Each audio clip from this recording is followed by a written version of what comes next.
En el último capítulo vimos que Dios comienza a trabajar a través de un hombre, Abraham, para elaborar un plan para llevar a cabo su propósito de rescatar a la humanidad.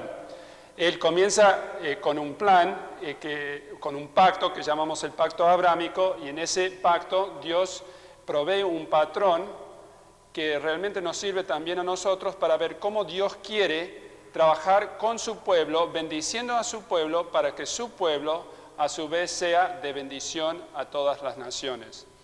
Vimos que Israel no cumplió con la expectativa de Dios y que para el fin del Antiguo Testamento Cristo viene no tanto para dar la Gran Comisión, porque realmente la Gran Comisión ya estaba dada en todo el Antiguo Testamento, sino que lo viene para esencialmente quitarlo de un pueblo desobediente, un pueblo que demuestra seguidamente una rebelión contra Dios y una etnocentridad que no les permite salir con el mensaje a las naciones, y que entrega la Gran Comisión a su nuevo pueblo, un pueblo de Dios de todas las naciones. Ahora, ¿cuál fue la expectativa entonces de Israel para la venida del Señor Jesucristo? Queremos ver en este capítulo 3, Israel, Cristo y el reino.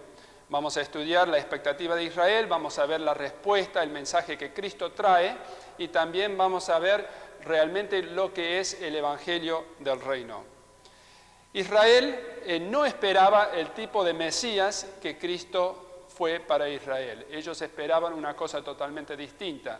Se acuerdan que para el tiempo de Cristo, Israel estaba estaba bajo el dominio de Roma. El imperio romano se extendía por toda esta parte del mundo, y que realmente Israel, desde su tiempo de exilio, nunca había gozado realmente de una autonomía política. Así que muchas de las expectativas de los mismos judíos eran que el Mesías traería la liberación política a Israel.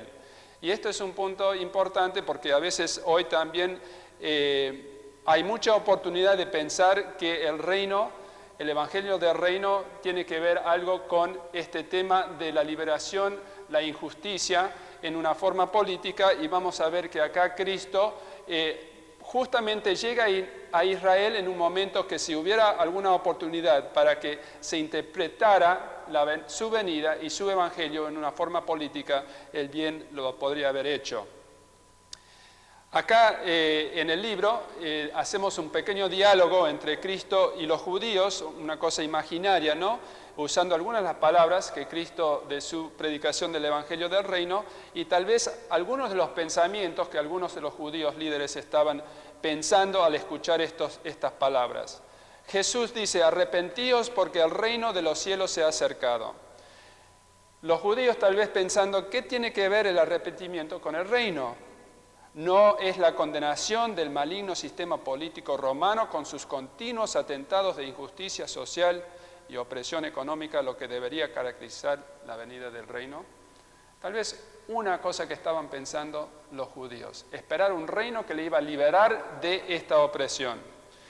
Jesús: de cierto te digo, que el que no naciere de nuevo no puede ver el reino de Dios. Judíos: ¿cómo puede ser esto? ¿Puede el reino ser cualquier otra cosa y no una manifestación política del gobierno de Dios en la tierra? ¿Qué significa este enigma de renacer? Sabemos que esta manifestación política, esta dominación de Israel del escenario político del mundo, también está anunciado en el Antiguo Testamento. Y realmente, si comenzamos a leer los profetas, vamos a ver que ahí plenamente está profetizado un momento cuando el reino de Dios se establecerá en pleno poder, en un sentido político, por decirlo así, acá en esta tierra, y tal vez los judíos mismos estaban esperando que Cristo viniera y traería este mensaje del reino. Ahora, la expectativa era de liberación, esperanza de liberación, y por eso, cuando Cristo viene predicando el Evangelio del reino como una cosa muy distinta a su expectativa, podemos esperar que Israel rechaza el mensaje porque no encuadra con sus expectativas. Acá vale la pena considerar lo que es la palabra o considerar la frase Evangelio del Reino y considerar también el significado de la palabra reino. Cuando la Biblia habla de reino, habla de soberanía. Nosotros a veces tenemos la imagen del reino como un lugar, como un país que tiene un rey o una reina. Sin embargo, en la Biblia, cuando se habla de reinos, no se habla tanto en ese sentido, sino en el sentido de la soberanía de una persona o de Dios, que Dios extiende sobre la tierra. Se habla de soberanía, de poder, de majestad y autoridad. Entonces, cuando Cristo viene y habla no solo del Evangelio del Reino, pero también del misterio del Reino, es una cosa muy, muy difícil para entender. Y solo los que tienen oídos para escuchar y oír, y los que tienen ojos para ver, pueden ver realmente la realidad espiritual que Cristo está trayendo a través de este mensaje del Reino. Cristo, por ejemplo, en Mateo 13, da una serie de parábolas de cómo funciona el reino, cómo funciona este misterio, como un poquito de levadura que se pone en la masa y que al ponerse en la masa se esconde ahí y a poco tiempo esa masa comienza a crecer y crecer y crecer. Es una cosa que no se ve, que no se entiende tal vez, pero que es un efecto que eleva toda la masa. También el misterio del reino es justamente eso, que el reino no viene con todo su poder en el momento que llega Cristo, sino que viene como una cosa escondida que comienza a trabajar de adentro para afuera. Comienza primeramente con el dominio del corazón del hombre, que el hombre se somete a Dios, viene bajo el dominio de Dios y que la expresión de su vida y del Espíritu Santo en la persona comienza a trabajar y expresarse y elevar toda la masa. Podemos ver también que Cristo tuvo una legítima oportunidad de tomar todos los reinos de la tierra de la mano de Satanás. En la tentación en el desierto vemos que Satanás ofrece legítimamente a Cristo los reinos de la tierra. Le lleva al monte, ven ahí todos los reinos de la tierra y Satanás le dice, si te postrás y me adorarás, yo te daré todos los reinos de la tierra. Creo que fue una gran tentación para Cristo, porque si nos imaginamos los motivos de Cristo, podría haber sido una tremenda oportunidad para extender su autoridad, para dar beneficios a la gente, para dar comida a los pobres, para organizar el sistema político. Hubiera sido una hermosa oportunidad.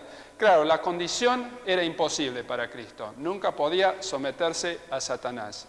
Sin embargo, fue una oferta legítima, tal vez una vía corta para lograr que el dominio político de esta tierra, pero Cristo lo rechaza. Y esto es importante considerar también. Ahora, cuando vamos también a usar la palabra reino, yo sé que el Evangelio del Reino en algunas instancias puede causar algo de confusión. Y sencillamente queremos identificar lo que quiere decir el mensaje del reino y por qué el mensaje del reino era tan importante para Cristo, o sea, por qué Cristo predicó el Evangelio del reino. Primeramente tenemos que ver que Cristo en su ministerio se identifica profundamente con toda la humanidad. Algunos han dicho que Cristo vino, por ejemplo, al pueblo de Israel. Y bueno, como el pueblo de Israel lo rechaza, entonces Dios comienza con un plan B para alcanzar a todas las demás naciones, como si los gentiles fueran un segundo pensamiento o tal vez una respuesta al hecho que Israel rechaza el ofrecimiento que Cristo les trae. Pero podemos ver que en varios ejemplos, muchos ejemplos en el Nuevo Testamento, y tal vez una cosa bastante sobresaliente es que Cristo elige en su propio título, cuando Él habla de sí mismo, siempre usa el título Hijo del Hombre. Ahora, Cristo podría haber elegido varios títulos, porque el Antiguo Testamento nombra varios títulos para el Mesías, que incluyen, por ejemplo, el Hijo de Dios, identificándose profundamente con su divinidad, O tal vez hijo de David, que lo hubiera identificado como rey de Israel, en su capacidad como rey. Pero no, Cristo siempre cuando habla de sí mismo, habla del Hijo del Hombre. Ahora, ese título en el Antiguo Testamento es Ben Adán, que profundamente lo identifica a Cristo con Adán, con el padre de toda la raza humana, y así Cristo se identifica plenamente con la raza humana entera, no solo con el pueblo de Israel. Es importante que sepamos que Cristo conocía y entendía la naturaleza amplia de su misión para alcanzar a todo el mundo.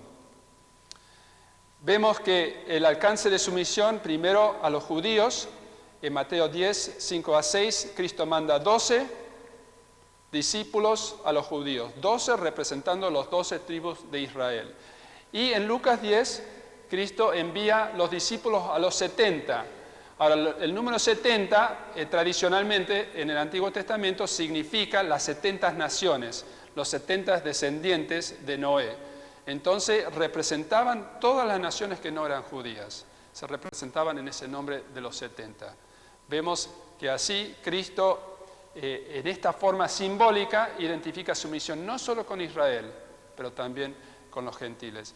Y en el Nuevo Testamento, en los Evangelios, tenemos varios ejemplos de Cristo en sus tratos con los gentiles.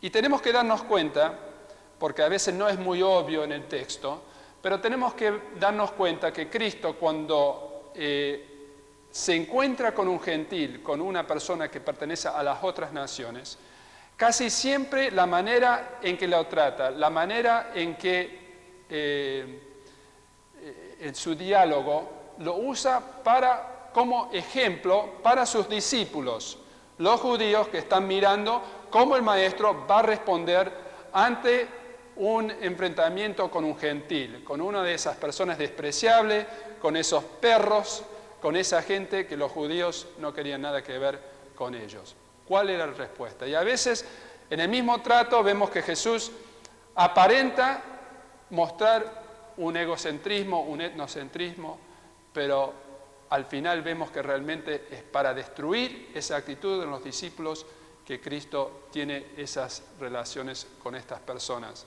Así que Cristo en sus tratos con los gentiles está enseñando fundamentalmente a sus discípulos a ver el mundo como Dios lo ve, a ver que el propósito de Dios es salvar a toda la humanidad y no solamente a un pueblo, el pueblo judío.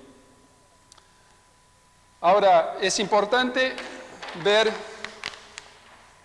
como dijimos, el mensaje del Evangelio del Reino para que no haya ninguna confusión. El mensaje del Evangelio del Reino es sencillamente esto, que Dios ha invadido el reino falso de Satanás, se ha acercado al hombre y ha traído liberación al hombre que acepta reconciliarse con Dios y ponerse bajo la soberanía de Él. El Evangelio del Reino fundamentalmente es un evangelio, unas buenas noticias, que el hombre tiene poder, tiene victoria sobre la muerte, sobre Satanás y sobre el pecado. Son los tres aspectos de victoria que trae Cristo por medio de su cruz y su resurrección. Esta victoria Cristo lo ha traído y tiene dos etapas fundamentalmente. La primera etapa, Cristo lo gana cuando Dios le levanta de entre los muertos, mostrándole últimamente que es el elegido, el primogénito, las primicias de la resurrección y del poder de Dios. La segunda etapa es la victoria final cuando Cristo entrega el reino a Dios, Padre, al final del tiempo. Ahora, es importante mencionar eso porque la victoria ya está. Y nosotros cuando predicamos el Evangelio fundamentalmente podemos predicar que no hay que temer la muerte, que Satanás está vencido, no hay que temer a Satanás y que el pecado también está vencido. No tenemos que ser esclavos al pecado. Cristo ha ganado la victoria y eso es el Evangelio. Las buenas noticias que son buenas noticias para cualquier cultura, para cualquier gente, para cualquier grupo. Pero la victoria final, porque todavía hay muerte, todavía existe Satanás con poder y todavía existe el pecado. La victoria final lo tendremos cuando Cristo viene en todo su poder y cuando entrega el reino al Padre. Entonces, este mensaje es un mensaje que podemos dar a cualquier persona porque es un mensaje de poder. Es el mensaje del Evangelio del Reino. Ahora, ¿cuándo vendrá el reino?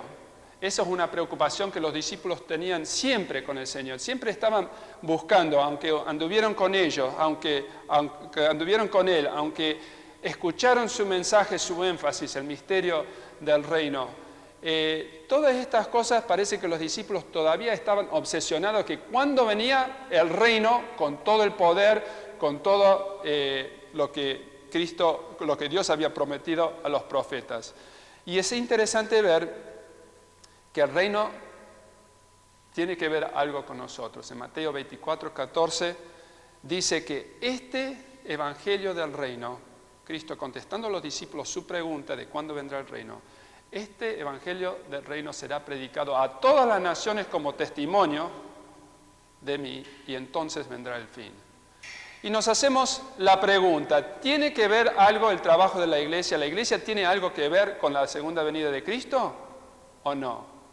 Yo creo que algunos hemos sido engañados pensando que la iglesia, tenemos que sentarnos ahí, tenemos que esperar pacientemente, pacíficamente para la segunda venida del Señor. Y yo creo que fundamentalmente este pasaje y otros que lo apoyan nos dice que la tarea, el trabajo de la iglesia es apresurar el día del Señor, trabajar para la segunda venida del Señor. ¿Y cuándo será eso? Cuando el evangelio del reino sea predicado como testimonio a todas las naciones y entonces vendrá el fin. En el próximo capítulo vamos a estudiar el desarrollo de este tema, cómo la iglesia comienza a llevar a cabo el propósito de Dios, cómo comienza a trabajar este tema de las misiones.